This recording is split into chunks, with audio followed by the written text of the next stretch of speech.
নমস্কার সকল গল্পপ্রেমী ও সাহিত্যপ্রেমী শ্রোতা বন্ধুদের আমার অনেক স্বাগত। আমার আজকের নিবেদন তারাশঙ্কর বন্দ্যোপাধ্যায়ের একটি ছোট গল্প, এক রাত্রি। গ্রাম হইতে প্রায় মাইলখানেক দূরে জনহীন প্রান্তরে ছোট একটি জঙ্গলের মধ্যে দেবস্থলটি মনোরম। দেখিয়া বেশ বোঝা যায় বহু বর্ষ পূর্বে নদীর সিক্তাভূমির উর্বরতায় জঙ্গলটির জন্ম হইয়াছিল। এখন নদীটি প্রায় ৮ মাইলের উপর সরিয়া গিয়াছে। অর্জুন, শিমুল, বন্য জাম গাছের সুদীর্ঘ কাণ্ডগুলি জনতার মতো ভিড় করিয়া দাঁড়াইয়া আছে। নিচে নানা প্রকারের লতা আর গুল্মের সমাচ্ছন্ন। এই ঘন বন সন্নিবেশের মধ্যে প্রায় কেন্দ্রস্থলে পরিচ্ছন্ন খানিকটা বিঘা ২ জমির উপর প্রাচীন একটি মন্দির। মন্দিরটির রং কালো কঠিন, দেখিয়া মনে হয় যেন অখণ্ড একটা ছোট পাহাড় হইতে খোদাই করিয়া গড়া। বিগত হইয়া যাওয়া শতাব্দীর অন্ধকারের ছায়া দিন দিন ঘন গাঢ় হইয়া উঠিতেছে। মন্দিরের সম্মুখে জীর্ণ একটি নাট মন্দির, এমনই কালো তবে অখণ্ড বলিয়া মনে হয় না। খিলানে খিলানে ফাট ধরিয়াছে। নাট মন্দির ২ পাশে ২খানি মাটির ঘর, একখানি ফোক মন্দির, অপরখানি সাধক সন্ন্যাসী কেহ আসিলে থাকিতে দেওয়া হয়। তান্ত্রিক সাধনার বহু বিখ্যাত সিদ্ধপীঠ। এককালে নাকি নরবলি হইত, এখন পশু বলি হয়। ছাগল, ভেড়া, মহিষ এক এক বিশিষ্ট পর্বে শতাধিক পশুর রক্তে নাট মন্দিরের চত্বর ভাসিয়া যায় এবং দেব মন্দিরের দুয়ারের সম্মুখে পশুমুণ্ডের স্তূপ গড়িয়া ওঠে। মন্দিরের ডান দিকে ভৈরবতলা, প্রাচীন একটি শিমুল গাছের তলায় একটি শিবলিঙ্গ। মন্দিরের বাঁ দিকে সিন্দুরলিপ্ত কতকগুলি নরকপাল। রাত্রে দেবী নাকি মন্দির হইতে বাহির হইয়া ভৈরবের সহিত ওই নরকপাল লইয়া গেন্ডুয়া খেলিয়া থাকেন। নিত্য প্রভাতে দেখা যায় নরকপালগুলি ছড়াইয়া পড়িয়া আছে। পুরোহিত নিত্য সেগুলিকে গুছাইয়া রাখে। দেবীর খলখল হাসিতে, ভৈরবের হুম হুম ধ্বনিতে, কৌতুকোচ্ছল দর্শক শিবা, পেচক, শকুনের আনন্দধ্বনিতে আশপাশের পল্লীর অধিবাসীরা সুষুপ্তির মধ্যেও শিহরিয়া ওঠে। গাছে গাছে পাতাগুলি মৃদু কম্পনে থরথর করিয়া কাঁপে। রাত্রে দেবস্থলে কেউ বড় একটা থাকে না। প্রাচীনকাল হইতে ভূমিবৃত্তিভোগী পুরোহিত সকালে আসিয়া সন্ধ্যা পর্যন্ত থাকিয়া সন্ধ্যারতি শেষ করিয়াই গ্রামে আপন গৃহে চলিয়া যায়। তাহার পর হইতেই আরম্ভ হয় দেবলীলা। কখনো কখনো ২-১০ জন অসম সাহসী তান্ত্রিক সন্ন্যাসী থাকিবার চেষ্টা করিয়াছে, কিন্তু ২-১ জন ছাড়া কেহ থাকিতে পারে নাই।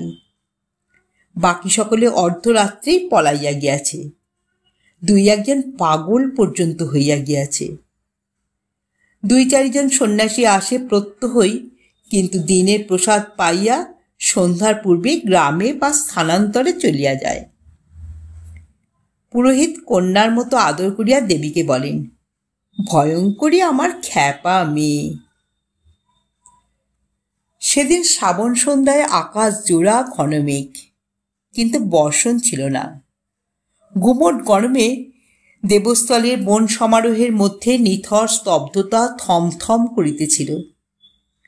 নিচে লতাগুল্মের অন্তরালে গুমোট ক্লিষ্ট সরীসৃপের সঞ্চরণ আজ ইহারই মধ্যে স্পষ্ট এবং প্রকট হইয়া উঠিয়াছে। পুরোহিত সন্ধ্যারতি শেষ করিলেন।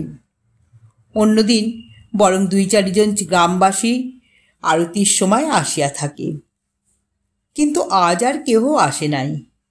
কেবল ঢাক লইয়া আসিয়াছিল চাকরান জমিভোগীর ঢাকিটা, আর ছিল ২ জন আগন্তুক সন্ন্যাসী। একজন আসিয়াছে সকালে, একজন দ্বীপ্রহরে, দেবীর ভোগের পূর্বেই। ওবেলায় এখানেই প্রসাদ পাইয়াছে। পুরোহিত ভাবিয়াছিলেন অপরাহ্নেই চলিয়া যাইবে। তিনি এ দেবস্থলের ভয়ঙ্করত্বের কথা সবই বলিয়াছেন। আরতি শেষ হইলে পুরোহিত দেখিলেন জোয়ান সন্ন্যাসীটি আপনার জিনিসপত্র গুছাইতেছে, কিন্তু পৌর সন্ন্যাসীটি এখনো স্তব্ধ হইয়া পড়িয়া পড়িয়া ঘুমাইতেছে। অদ্ভুত ঘুম লোকটার। ঢাকের বাজনাতেও ঘুম ভাঙিল না। কিন্তু কাছে আসিয়া পুরোহিত দেখিলেন লোকটি ঘুমায় নাই, চুপ করিয়া চোখ মেলিয়া শুইয়া আছে। পুরোহিত ডাকিল, বাবাজি, ওই গোসাই। লোকটা উঠিয়া আসিয়া আমরার আঁটির মতো চোখ দুইটি মেলিয়া বোকার মতো বলিল, তুমি যাবে না নাকি? এত কথা বললাম তোমাকে। লোকটা অত্যন্ত কৌতুকে হে হে হে করিয়া হাসিয়া উঠিল। হাসিটা কিন্তু রূঢ় নয়, বিনীত এবং নির্বোধ।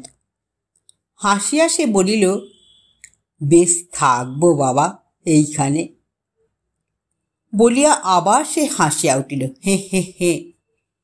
তিনটে দুটো হে শব্দে এক টুকরা বিনীত নির্বোধ হাসি। পুরোহিত বলিলেন, এই দেখো, এ মহাভয়ঙ্কর স্থান, এখানে ওসব পাকামি করো না। সবিনয়ে অকারণে অর্থহীনভাবে হাসিয়া লোকটি বলিল, আজ্ঞে বেশ থাকবো বাবা, কালি কালি বলে কাটিয়ে দেব, হে হে হে। সে নির্বোধ দ্রুত হাসি। পুরোহিত এবার নীরবে লোকটার আপাদমস্তক ভালো করিয়া দেখিলেন। মাথায় কাঁচা পাকা এক মাথা বড় বড় রুক্ষ চুল, এক মুখ দাড়ি গোঁফ, স্থূল সরল দৃষ্টিভরা বড় বড় দুইটা চোখ, দন্তহীন তোবড়ানো মুখ। লোকটার উপর মায়া হয় না, দয়া হয়। অতিথিশালার দাওয়ার উপরেই একটা ধুনি জ্বলিতেছিল। লোকটা ধুনিতে কাঠ ফেলিয়া দিয়া গাঁজা টিপিতে বসিল। পুরোহিত তাহাকে তখনও দেখিতেছিলেন। সন্ন্যাসী তাহার মুখের দিকে চাহিয়া আবার হাসিল, হে হে হে। পুরোহিতের সহসা মনে হইল লোকটি বোধহয় গুপ্ত সাধক। ভস্মাচ্ছাদিত বহ্নির মতো উত্তাপও যেন তিনি অনুভব করিলেন। বলিলেন, তাহলে বাবা আপনি? হে হে হে করিয়া হাসিয়া লোকটি বলিল, হ্যাঁ বাবা, যান আপনি, বেশ থাকবো আমি। অপর সন্ন্যাসীটি ততক্ষণ জিনিসপত্র বগলে করিয়াও নীরবে দাঁড়াইয়া সব দেখিতেছিল। সেও এবার জিনিসপত্র নামাইয়া বলিল, তাহলে আমিও থাকি বাবা এইখানেই। লোকটি ফড়া জোয়ান, এক চাপ কালো রুক্ষ দাড়ি গোঁফে সমাচ্ছন্ন মুখ, মাথায় তৈলহীন চুলগুলি লম্বা কিন্তু বেশ বিন্যস্ত, পরনে গেরুয়া বহির্বাস, গায়ে একখানা গেরুয়া চাদর। পৌর সন্ন্যাসী বলিল, কেন বাবা, বেশ তো থাকতে গায়ে। এবার আর সে হাসিল না, কণ্ঠস্বরে বিরক্তির সুর সুপরিপুষ্ট। কিন্তু পুরোহিত বলিলেন, থাকুন বাবা, উনিও থাকুন। একা না বোকা, তা উনি না হয় ওদিকে রান্নাঘরের দাওয়ায় থাকবেন। জোয়ান সন্ন্যাসী বিনা বাক্যব্যয়ে নাট মন্দিরের ওপাশে রান্নাঘরের দাওয়ার উপর গিয়ে আস্তানা গাড়িয়া বসিল। পুরোহিত আর অপেক্ষা করিল না, আলোটি হাতে করিয়া সংকীর্ণ বনপথের মধ্য দিয়া চলিয়া গেল। আলোটা চলিয়া যাইতেই দেবস্থল মুহূর্তে ভয়াবহ অন্ধকারের মধ্যে ডুবিয়া গেল। সে অন্ধকার যেন পৃথিবীর দিবারাত্রির অন্ধকার নয়, কুটিল, নিথর, গম্ভীর। সন্ন্যাসী মুহূর্তের জন্য শিহরিয়া উঠিল, তারপর ফুঁ দিয়া ধুনিটা জ্বালাইয়া তুলিল। শূলবিদ্ধ অন্ধকারের বুকের উচ্ছ্বসিত রক্তধারার মতো আলোকশিখা জ্বলিতে লাগিল। সন্ন্যাসী হাসিল, হে হে হে। হাসিয়াছে ছোট কলকেতে হাতের গাঁজাটুকু সাজিয়া আগুন জ্বলাইল। আপন মনেই বলিল, গ্রামে গিয়ে ফ্যাসাদে পড়ি আর কি, হাজার কৈফিয়ত, তার চেয়ে বাবা অরণ্য ভালো। বেশ 10 বছরে অরণ্যে অরণ্যে কেটে গেল বাবা, হে হে হে। মহাদেবের প্রসাদ পাবো বাবা? জোয়ান সন্ন্যাসী আসিয়া দাঁড়িয়েছে। পৌর সন্ন্যাসী ফিরিয়া চাহিল। ধূনির আলোতে অন্ধকারের মধ্যে অদ্ভুত দেখাইতেছে তাহাকে। প্রসাদ পাবো বাবা? হে হে হে। বসো বাবা, বসো। পৌর সন্ন্যাসী সজোরে দম দিয়া কলকেটি বাড়াইয়া দিল। কিছুক্ষণ পরে দমটা ছাড়িয়া সে প্রশ্ন করিল, কোথায় আশ্রম বাবাজির? আশ্রম? তরুণ সন্ন্যাসী হাসিল। তারপর বলিল, দুনিয়াময় আশ্রম বাবা, যেদিন যেখানে থাকে সেইখানেই আশ্রম। আমার তাই বাবা। পৌর আবার সেই হাসি হাসিল। কলকেতে আবার দম দিয়া সে নীরবে কলকেটি বাড়াইয়া দিল। তরুণ সন্ন্যাসী দম দিয়া কলকেটি উপুর করিয়া দিল। আর নাই। দুইজনই কিছুক্ষণ ভোম হইয়া বসিয়া রইল। দ্রুত লঘু পদশব্দ। তাহার পরই খটখট শব্দে 2-3টা নরকপাল স্তূপচ্যুত হইয়া গড়াইয়া পড়িল। দুইজনেই চমকিয়া উঠিল। সশকিত বিস্ফারিত দৃষ্টিতে ঘাড় উঁচু করিয়া চাহিল। আবার লঘু পদশব্দ। আবার 2টা নরকপাল গড়াইয়া পড়িল। পৌর বলিল, শেয়াল, মরার মাথার উপর দিয়ে বেটাদের পথ। তরুণ সন্ন্যাসীও হাসিল। সেও দেখিয়াছে। পৌর বলিল, জমল না, আর একটু হোক, কি বলো?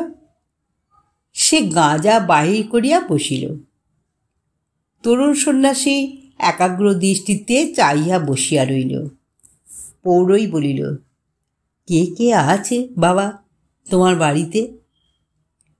কেউ না, মা ছিল, মরে যেতেই আমি বেরিয়ে পড়েছি। ও তা বাড়ি ছিল? বাড়ি? হ্যাঁ, বাড়ি। সে শুনে আর কি করবে? পৌর হাসিয়া উঠিল, বলিল, রাত কাটানো নিয়ে কথা বাবা। তরুণ বলিল, তোমার বাড়ি কোথা ছিল বাবা? কলকেতে গাঁজা সাজিতে সাজিতে পৌর হাসিয়া উঠিল। বলিল, কে জানে, আমি সন্ন্যাসী সে ছেলেবেলা থেকে। অগরপন্থীরা চুরি করে নিয়ে গিয়েছিল আমাকে। কলকেতে আগুন চড়াইতে চড়াইতে বলিল, অগরপন্থীরা মরার মাংস খায় চিমটেতে করে ধরে চিতার আগুনে ঝলসি, বেশ লাগে। সে হাসিয়া উঠিল। তারপর সে গাঁজায় দম দিল।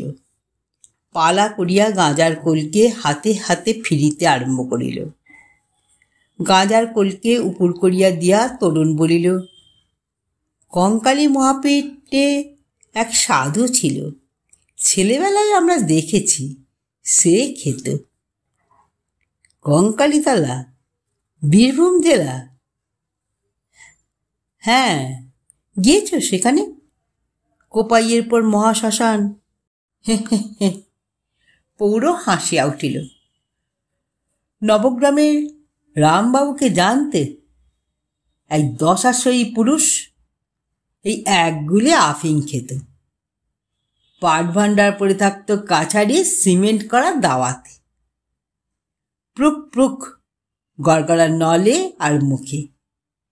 তামাক ফুরলেই হাঁক, লাল রূপ, সঙ্গে সঙ্গে হাজির। হুজুর। পৌর নিজেই হাত বাড়াইয়া যেন কলকে আগাইয়া দিল। তরুণ সন্ন্যাসীর নেশা বেশ জমিয়া আসিয়াছিল। চোখ দুইটি অতি কষ্টে বিস্ফারিত করিয়া সে বলিল, রূপলাল। পৌর বলিল, হ্যাঁ রূপলাল, সেই ইয়া দুটো বড় বড় দাঁত, এই বড় বড় চোখ। বক্তৃতা করত, বলতো, কর কে বলি রে কর, তুই হরি মন্দির পরিষ্কার কর, কর আমার সে কর্ম দুষ্কর মনে করে তস্কর কর্মে প্রবৃত্ত হল। একবার সবাই হরি হরি বল। সে হেঁ হেঁ করিয়া হাসিতে আরম্ভ করিল গমকে গমকে। তরুণ স্থির দৃষ্টিতে চাহিয়া ছিল। পৌর আবার বলিল, নারদের বক্তৃতে বাবু শুনতে খুব ভালোবাসতেন। বাবু খুব ভালোবাসতেন রূপলালকে, আদর করে বলতেন লাল রূপ। অকস্মাৎ কাহার ক্রুদ্ধ নিঃশ্বাসের শব্দে দুজনেই চমকিয়া উঠিল। কে? ঘাড় উঁচু করিয়া দুজনেই নাট মন্দিরের দিকে চাহিল। পৌর জ্বলন্ত কাঠটা হাতে করিয়া উঠিয়া দাঁড়াইল। শালা! তরুণ সন্ন্যাসী চিমটা লইয়া উঠিল। একটা সাপ আলো ও মানুষ দেখিয়া ক্রুদ্ধ হইয়া উঠিয়াছে। পৌর সন্ন্যাসী তরুণের হাত ধরিয়া বসাইল। মোরগ বেটা, তুমি বসো। তরুণ বসিয়া এবার প্রশ্ন করিল, রূপলালকে তুমি চিনতে? এতক্ষণে তাহার প্রশ্নটা সম্বন্ধে খেয়াল হইয়াছে। পৌর হাসিয়া উঠিল, হে হে হে, বলিল, রামবাবুর কাছে আমি যেতাম যে, হরদম যেতাম। ঠাকুর বাড়িতে থাকতাম, রূপলাল আমার কাছে থাকত। এই এতটুকু বেলা থেকে রূপলাল বাবুদের বাড়িতে থাকত। রামবাবুর কাকার কাছে শিখেছিল গাঁজা খেতে। লোকে তাকে বলতো ছোট কর্তা। ছোট কর্তা গাঁজা খেতেন, ইয়ার উপর কলকে, আর সকাল থেকে গাঁজা ভিজানো থাকতো গোলাপ জলে। আতর দিয়ে সেই গাঁজা টিপে চন্দন কাঠের কাটনিতে কেটে সেজে দাঁত বাঁকা বাড়ুজ্জে হাতে করে ধরত। ছোট কর্তা মুখ লাগিয়ে টানতেন। রূপলাল তখন ছোকরা। ছোট কর্তা ডেকে বলতেন, লে বেটা পেশাত লে। এক টান টেনে রূপলাল 3 দিন পড়েছিল নেশার ঘরে। সে আবার সকৌতুকে নির্বোধের মতো হাসিল, হে হে হে, যেন মনশ্চক্ষে সে দৃশ্য তাহার চোখের পর ভাসিয়া উঠিয়াছে। হাসি থামাইয়া সহসা সে গদগদ হইয়া উঠিল। বলিল, মহাশয়ের লোক ছিলেন ছোট কর্তাবাবু। তিনি ছিলেন বাবুদের ম্যানেজার, তাঁর হাতেই ছিল সব। রূপলালের দুধের ব্যবস্থা করে দিয়েছিলেন তিনি রোজ 1 পো করে, ঠাকুরদের পেশাদি দুধ। তারপর আরম্ভ করলে দুধ চুরি করে খেতে চাষবাড়ি থেকে। তরুণ সন্ন্যাসী ভ্রু কুঞ্চিত করিয়া বলিল, তুমি কি জানো হে বাপু? পৌর এবার হাসিয়া গড়াইয়া পড়িল, বলিল, জানি জানি, সব জানি।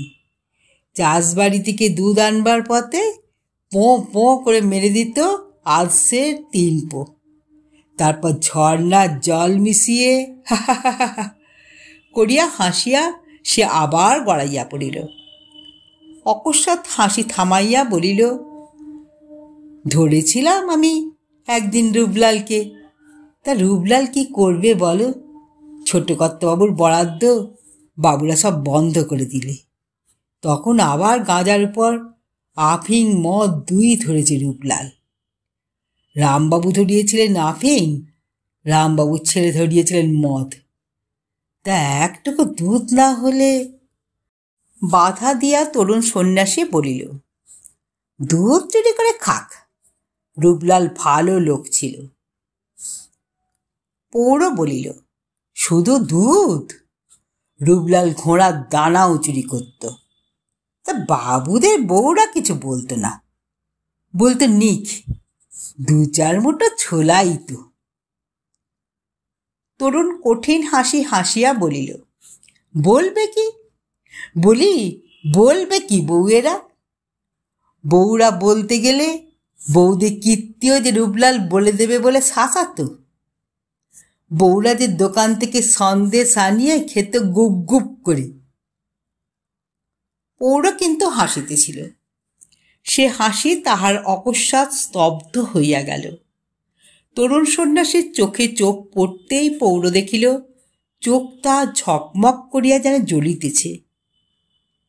তাহার ভ্রু দুইটি কুঞ্চিত হইয়া উঠিল। সে প্রশ্ন করিল, কি? খপ করিয়া পৌরে হাত ধরিয়া সন্ন্যাসী যুবক বলিল, তুমি এত সব জানলে কি করে? পৌরের দৃষ্টি ভয়াবহ হইয়া উঠিল। বলিল, জানিস আমি কে? কে? হে হে হে, অঘোরপন্থী। আমি মরার মাংস খাই। আমার বয়স কত জানিস? কত? 150 বছর। আমি কর্তাবাবুকে যখন দেখেছি তখনও আমি এমনই, এখনো আমি এমনই। নিমেষহীন দৃষ্টিতে পৌরের দিকে চাইয়া তরুণ সন্ন্যাসী বসিয়া রইল। আপনার চামড়ার বালিশটি টানিয়া লইয়া তাহার উপর আরাম করিয়া বসিয়া পৌর আবার হাসিতে আরম্ভ করিল। আমি সব জানি, কোথা কি হচ্ছে, তুই কি ভাবছিস, সব আমি জানতে পারি। চাষবাড়ি থেকে দুধ আনা ছাড়িয়ে দিলে রূপলাল দুধ খেত কি করে জানিস? দুধের কড়াতে সরের ভিতর লম্বা একটা খড়ের নল পুড়ে দিত। হে হে হে, ব্যাস, কে ধরবে ধরুক। তরুণ সন্ন্যাসী বলিল, রূপলালের শুধু নিন্দেই করছো তুমি, অনেক গুণও ছিল তার। ছাই জানো তুমি? হে হে হে, ছাই জানি আমি, তবে বলবো রূপলালের চাকরি কি করে গেল? শুনবি? রসগোল্লা চুষে রস খেয়ে জলে ডুবিয়ে নিয়ে এসেছিল, তাতেই তো চাকরি গেল রূপলালে। সব জানি আমি। তরুণ সন্ন্যাসী বলিল, তারপরে? তারপর আবার কি, রূপলাল পালিয়ে গেল। ছাই জানো তুমি? খুঁটিতে বেঁধে জুতো পেটা করেছিল তাকে, লঘু পাপে গুরুদণ্ড। রূপলালকে খুঁটিতে বেঁধে রেখেছিল আর এক পাটি জুতো সেখানে রেখেছিল। যে পথে দিয়ে যাচ্ছিল তাকেই ডেকে বলে, মার এক জুতো। তাহার চোখে হিংস্র দৃষ্টি ফুটিয়া উঠিল। পৌর সন্ন্যাসী কোনো উত্তর দিল না। এই লোকটির মুখের দিকে চাহিয়া রইল। কিছুক্ষণ পর সে নির্বোধ হাসি হাসিয়া বলিল, রূপলাল মারের দাম তুলে নিয়েছিল। 3টে গড়ি ভেঙে দিয়েছিল ঢুই ঢাই করে, একটা সোনার চেন। মাইনে দিলে না কেনে? তাই মায় সুদ উসুল করে নিলে রূপলাল। তরুণ প্রতিবাদ করিয়া উঠিল। পৌর হাসিয়া উঠিল। হে হে হে। সে খানিকটা গাঁজা বাহির করিয়া যুবক সন্ন্যাসীর হাতে দিয়া বইল, লে, তৈরি কর। দুজনেই স্তব্ধ। এতক্ষণে অরণ্যের রহস্যময় শব্দরূপ তাহাদের ইন্দ্রিয় গোচর হইয়া উঠিল। লক্ষ লক্ষ ঝিঝির চিল্লি, ছোট প্যাঁচার কুঁক কুঁক শব্দ, বড় প্যাঁচার কর্কশ ধ্বনি, বাচ্চাগুলোর অস্ফুট ভাষা, ঠিক শিশের শব্দ, কলহরত শিগালের ডাক, সরীসৃপের বুকে হাঁটার পত্রমর্মর শব্দ, দ্রুত ধাবমান চতুষ্পদের পদধ্বনি। সকলের উপরে সুদীর্ঘ গাছগুলির মাথার উপর পুরাতন শোকের বিলাপধ্বনির মতো শকুনের ডাক। রবহীন মুখের হাসির মতো বাদুড়ের পাখার শব্দ সমন্বয় স্থানটি তন্ত্রোক্ত মায়াপুরীর মতোই রহস্যময় হইয়া উঠিল। গাঁজা টানিয়া পৌর হাসিল, সেই হাসি, হে হে হে। বলে এখানে দানাদত্তি নাচে, ভৈরবনাথ ত্রিশূল হাতে ঘুরে বেড়ায়, মা কালী মরার মাথা নিয়ে ভাঁটা খেলে। মিছে কথা, সব মিছে কথা। যুবক সন্ন্যাসী শিহরিয়া উঠিল, বলিল, হুম, ভূত মিছে নয়। জেলখানার ফাঁসির আসামি যে ঘরে থাকে সেই ঘরে। অকস্মাৎ সে আর্তনাদ করিয়া উঠিল। বাপ রে! থরথর করিয়া সে কাঁপিতেছিল। পৌর তাকে ধরিয়া হাসিল। হে হে হে, ভয় করছে? হে হে হে। অপেক্ষাকৃত শান্ত হইয়া যুবক বলিল, খুব করুণ সুরে হুঁ হুঁ করে কাঁদে, ফোঁস ফোঁস করে ফোঁপায়, ঠিক রাত্রি 2 থেকে রাত 4টে পর্যন্ত কাঁদে, ফোঁপায়। হ্যাঁ, উফ, সে কি দুঃখ তার! যুবক আবার শিহরিয়া উঠিল। পৌর এবার ঝুলি ঝাপটা হইতে একটি বোতল বাহির করিয়া বলিল, তোর পাত্তর আছে, নিয়ে আয়। নিজে একটা নারকেল খোলা বাহির করিল। যুবক ধনী হইতে একটা জ্বলন্ত কাঠ লইয়া ওদিকে অগ্রসর হইল। বলিল, সে শালা আবার কোথা আছে? পৌর হাসিয়া বলিল, দূর বেটা, বাসুকির ফনার উপরে থেকে সাপের ভয়। হে হে হে। পাত্র আনিয়া রাখিতেই পৌর খানিকটা মদ তাহাতে ঢালিয়া দিল, নিজের পাত্র তুলিয়া লইল। যুবক আশ্চর্য হইয়া বলিল, সাধন ভজন করবে না? নিবেদন করবে না? ধেত, নিবেদন নিবেদন করে কি হবে রে? খেলে, পেটে খেলেই কাজ করবে। হে হে হে। যুবক বলিল, রামবাবু থাকলে কিন্তু রূপলালের এমন দুর্দশা হতো না, ভারী ভালোবাসত। রামবাবু কখনো রূপলাল বলতো না, বলতো লাল রূপ। রূপলালও বাবুকে ভারী ভক্তি করত। বাবুর দুধে সে কখনো মুখ দিত না। বাবু ডাকত, লাল রূপ হুজুর। জোর হাত করে রূপলাল দাঁড়াত। বাবুর অসুখ হলে লাল রূপকে না হলে চলত না। অহরহ লাল রূপকে চাই, টেপ বেটা, পা টেপ। সমস্ত রাত বসে বসে বাতাস করত। ঝুড়ি ঝুড়ি ময়লা ম্যাথরের মতো রূপলাল ফেলত। বাবু বলতো, তুই বেটা আমার ছেলে ছিলি রে আজ জন্মে। পৌর হাসিয়া বলিল, জানি রে জানি, একটুকুন অসুখ হলেই বাবুর পেট খারাপ হতো যে। তরুণ সন্ন্যাসী উদাস কণ্ঠে বলিল, গিন্নিরা সব পড়ে পড়ে ঘুমতো, ছেলেরা ঘুমতো, রূপলাল সারা রাত জেগে বসে থাকত। টাকা কড়ি, বোতাম, ঘড়ি সব শুদ্ধ জামা বাবু রূপলালের হাতে দিত। একটি আতলা কখনো যায় নাই। পৌর হাসিল, সেই নির্বোধের হাসি, হে হে হে। তারপর বলিল, ওই দুধ মিষ্টি ওতেই ছিল রূপলালের যত লোভ। লোভের জিনিস কিনা, হে হে হে। আর বাবুদের বাড়িতে একখানা ঝি ছিল, জানতে তাকে? কামিনী, কামিনী তার নাম। সেই রূপলালের ছিল সব। রূপলালই তাকে বাবুদের বাড়িতে এনেছিল। একটি ছেলে ছিল কামিনীর, ভারী সুন্দর ছেলে, কার্তিক। তরুণ নেশায় আড়ষ্ট চোখ বিস্ফারিত করিয়া সজাগ হইয়া বসিল। হ্যাঁ, কার্তিক। যুবক বলিল, হ্যাঁ, সেই কার্তিককে রূপলাল দিত কিনা দুধ সন্দেশ, নুকিয়ে নুকিয়ে দিত তাকে। কার্তিক রামবাবুর লাতিকে কোলে নিয়ে থাকত। বাবুদের থিয়েটারে সে রাধা সাজত। পৌরের মুখের দিকে চাইয়া সে হাসিয়া বলিল, আমরা সব খেলা করতাম কার্তিকের সঙ্গে, ভারী ভাব ছিল। পৌর হাসিয়া বলিল, জানো, কার্তিক যখন ছোট ছিল তখন রূপলাল তাকে আদর করত, কামিনী কাজ করত, রূপলাল তাকে ঘুম পাড়াতো। তা কার্তিক আবার বলতো, বাবা তোমাকে আদর করি। রূপলাল বলতো, কর কেনে?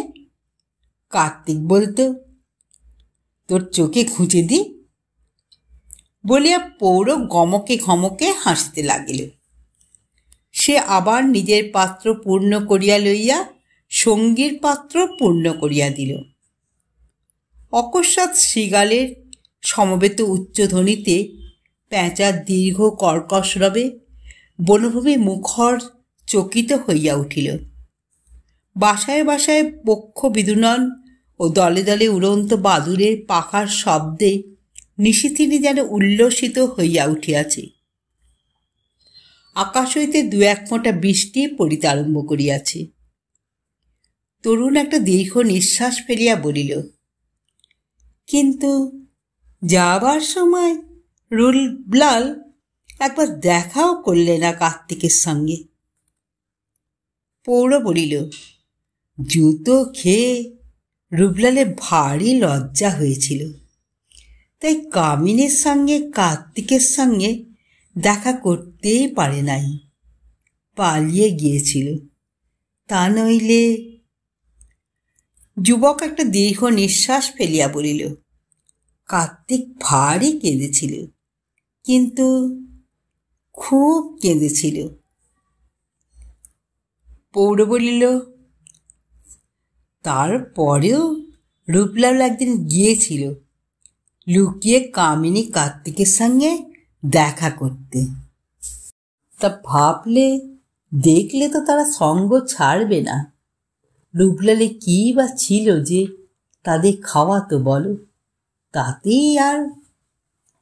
রূঢ় স্বরে যুবক বলিল, রূপলালও যা খেত তারাও তাই খেত, না হয় উপোস করেই থাকত। কার্তিক তো বাঁচত তাহলে। কার্তিক মরে গিয়েছে? যুবক চুপ করিয়া উদাস দৃষ্টিতে চাহিয়া রইল। পৌর বলিল, বাবুর লাতি যে রূপলালকে দেখে রূপলাল রূপলাল বলে চেঁচাতে চেঁচাতে ছুটে এলো, রূপলাল ছুটে পালালো। ধরলে তো ছাড়তো না বেটা বাবুরা, ধরে পুলিশে দিত চুরির জন্যে। খানিকটা দূরে গিয়ে রূপলাল দেখলে ছেলেটা নেই। তারপরে দেখলে ছেলেটা পুকুরের জলে পড়ে হাবুডুবু খাচ্ছে। রূপলাল ছুটে যাচ্ছিল তুলতে, কিন্তু দারোয়ানটা তার আগেই ঝাঁপিয়ে পড়ল জলে। সে কোথা কাছেই ছিল, পাছে দেখতে পায় এই ভয়ে রূপলাল পালিয়ে গেল। দেশ দেশান্তর কত জায়গা ঘুরে চলে গেল হিমালয়, আর দেখা হয়নি আমার সঙ্গে। যুবক বলিল, দারোয়ান কেনে তুলবে? ছেলে মরে ভেসে উঠেছিল। কার্তিক তখন খোকাকে ছেড়ে গাছের ছায়াতে একটা ছুরি ঝিয়ের সঙ্গে হাসি মস্করা করছিল। পৌর দাঁত খিঁচাইয়া উঠিল, ভাগ বেটা, তুই কিছুই জানিস না, কার্তিক খুব ভালো ছেলে। তরুণ এবার হাসিয়া উঠিল, বলিল, বাপ জিন্দে বেটা, কার্তিক তখন উঠতে শিখেছে, ছুরি ঝিটার সঙ্গে তখন খুব মজে গিয়েছে। পৌর শাসন করিয়া উঠিল, এই। যুবক গ্রাহ্য করিল না, হাসিল, তুমি জানো না, এখন শোনো। অকস্মাৎ গম্ভীর হইয়া সে বলিল, মেয়েটা চলে গেলে কার্তিক এসে খোকাকে খুঁজে না পেয়ে ভয় পালিয়ে গেল। বিকেলে জলে ছেলে ভেসে উঠল, গায়ে একখানি গয়না নাই। লোক বললে কার্তিকই জলে ডুবিয়ে মেরেছে গয়নার লোভে। পুলিশ ধরে নিয়ে গেল কার্তিককে, কার্তিকের ফাঁসির হুকুম হয়ে গেল। কথা শেষ করিয়া সে মদের বোতলটি টানিয়া লইল। পৌর বাঘের মতো ঝাঁপ দিয়া বোতলটা তাহার হাত হইতে কাড়িয়া লইয়া আছাড় মারিয়া সেটাকে চূর্ণ করিয়া দিল। উগ্র সুরার গন্ধ ধুনির ধোঁয়ার সঙ্গে মিশিয়া বায়ুস্তর ভারী করিয়া তুলিল। যুবক অবাক হইয়া গিয়াছিল। পৌর উঠিয়া তাহার গলা ধরিয়া তাহাকে ঠেলিয়া নিচে ফেলিয়া দিল। সাল্লা, মদ খেতে এসেছ? গাঁজা খেতে এসেছ? নিকলো সালা, বেরো বলছি। যুবক অকারণে অতর্কিতে মার খাইয়া ভীষণ ক্রোধে উঠিয়া দাঁড়াইল। পৌর তখন চিমটি লইয়া উঠিয়াছে। যুবক আর সাহস করিল না। নাটমন্দিরের বিষ নিঃশ্বাস স্মরণ করিয়াও সে অন্ধকারে অন্ধকারে ভোগ মন্দিরের দাওয়ায় গিয়া বসিল। দুইজনেই স্তব্ধ। ধুনির অগ্নিশিখা নিভিয়ে গিয়েছে, আর ফোঁ দেওয়া হয় নাই। জ্বলন্ত অঙ্গারের উপর ভস্যের আবরণ পড়িয়াছে। নিরন্ধ অন্ধকার। মৃদু ধারার বসন এখন ঘন হইয়া উঠিয়াছে। লক্ষ লক্ষ ঝিল্লির অবিরাম ধ্বনি রাত্রির চরণের নূপুরধ্বনির মতো বাজিতেছে। রাত্রি চলিতেছে। কেবল একটা প্যাঁচার অস্পষ্ট অথচ উচ্চ শ্যাঁস শ্যাঁস শব্দ গুপ্ত অস্ত্রের মতো অন্ধকার রাত্রির নিস্তব্ধতা চিরিয়া চিরিয়া ছুটিয়া চলিয়াছে। পৌর আকাশের দিকে চাইয়া বসিয়াছিল। আকাশ নাই, মেঘের অস্তিত্বও দেখা যায় না। দেখা যায় শুধু অন্ধকার। মুহূর্তের পর মুহূর্ত বহিয়া চলিয়াছিল। অরণ্যের বহু বিচিত্র ধ্বনি তেমনই ধ্বনিত হইয়া চলিয়াছে। তৃতীয় প্রহর শেষে আবার একবার ধ্বনি উচ্চ হইয়া উঠিল। কিছুক্ষণ পরেই ডাকিয়া উঠিল পাখি। ঘন মশিলিপ্ত আকাশেও আলোর দীপ্তি দেখা দিয়াছে। অরণ্যের মায়াপুরী স্তব্ধ হইয়া আসিল। এখন চারিদিক বেশ দেখা যায়। যুবক সন্ন্যাসী দেখিল পৌরের মুখে চোখে অদ্ভুত পরিবর্তন। লোকটা স্তব্ধ হইয়া বসিয়া আছে, যেন আর কখনো কথা বলিবে না। যুবক আপনার জিনিসপত্র গুটাইয়া লইয়া উঠিয়া যাইতে যাইতে একবার দাঁড়াইল। বলিল, যাবে না? পৌর স্তব্ধ হইয়া যেমন বসিয়াছিল তেমনই বসিয়া রইল। কোনো উত্তর না পাইয়া যুবক পথে পা বাড়াইল। সহসা পৌর গলা ধরা ডাকিল, শোন। কি? কামিনীর খবর জানিস? কামিনী? কার্তিকের মা? হ্যাঁ। সে একটা দীর্ঘ নিঃশ্বাস ফেলিয়া যুবক বলিল, ছেলের ফাঁসির হুকুম শুনে গলায় দড়ি দিয়ে মরেছে। পৌর অঘোরপন্থী দীর্ঘায়ু সাধু বোধহয় সংবাদটা জানিত, কারণ সে কোনো বিস্ময় প্রকাশ করিল না। কেবল বিমূঢ়ের মতো বার কয়েক সম্মতি জানানোর ভঙ্গিতে ঘাড় নাড়িয়া বোধহয় জানাইল, হ্যাঁ হ্যাঁ, ঠিক ঠিক, মনে ছিল না, মনে পড়িয়া গিয়াছে।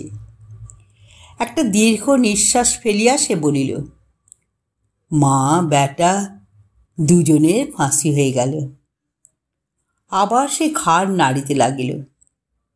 অকস্মাৎ সে হাসিয়া উঠিল, হে হে হে, রূপলালেরও ফাঁসি হবে।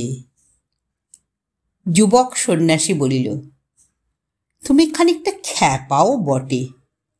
কার্তিকের ফাঁসি কেন হবে?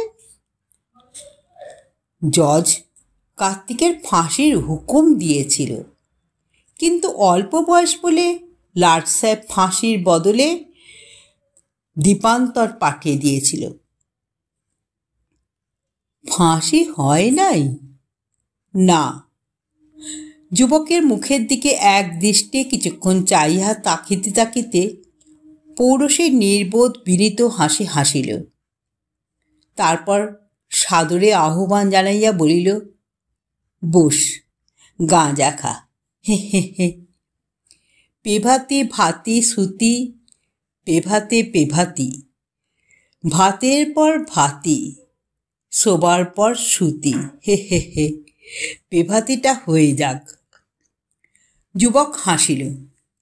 গাঁজা তৈয়ারি করিয়া নিজে টানিয়া যুবকের হাতে দিয়া বলিল, খা। কষিয়া টান মারিয়া যুবক দম ধরিয়া বসিল। কয়েক কলকেটি হাতে লইয়া পৌর বলিল, দীপান্তর সে কোথা বটে? চোখ বিস্ফারিত করিয়া যুবক বলিল, আন্দামান, সমুদ্রের ভেতর দ্বীপ, জাহাজে করে যেতে হয়। হ্যাঁ হ্যাঁ। পৌর কলকেতে টান দিল। যুবক এবার বলিল, আচ্ছা, রূপলাল হিমালয়ে আছে বলেছিলে, তা?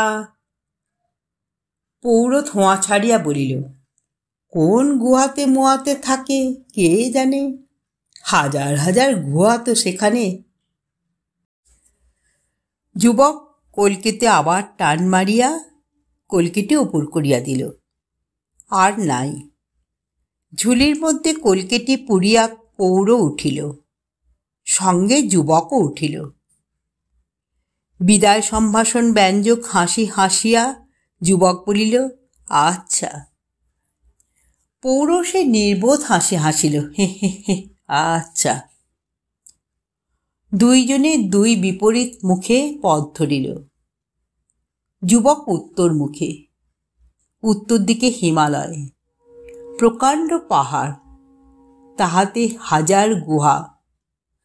150 বছর বয়সের অঘোরপন্থী বলিয়াছেন, হাজার হাজার গুহা সেখানে। তাহার মধ্যে কোথায় লুকাইয়া আছে একটি মানুষ। পৌর চলিল দক্ষিণ মুখে। দক্ষিণ দিকে নাকি সমুদ্র, সেই সমুদ্রের মধ্যে দ্বীপ আন্দামান।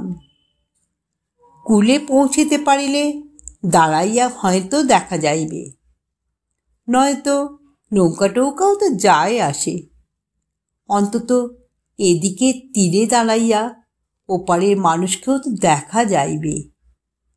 কয়েদির দলের মধ্যে ছোট একটি ছেলে। এক রাত্রে গল্পটি এখানেই সমাপ্ত হলো। যদি শ্রোতা বন্ধুদের আমার গল্প পাঠ ভালো লেগে থাকে, তাহলে অবশ্যই আমার চ্যানেলটিকে সাবস্ক্রাইব করে পাশে থাকা বেল আইকনকে প্রেস করে অল করে দেবেন। তা যখন আমি নিত্য নতুন গল্প আপলোড করব, আপনারা সঙ্গে সঙ্গে পেয়ে যাবেন। আপনারা সবাই খুব ভালো থাকবেন। নমস্কার।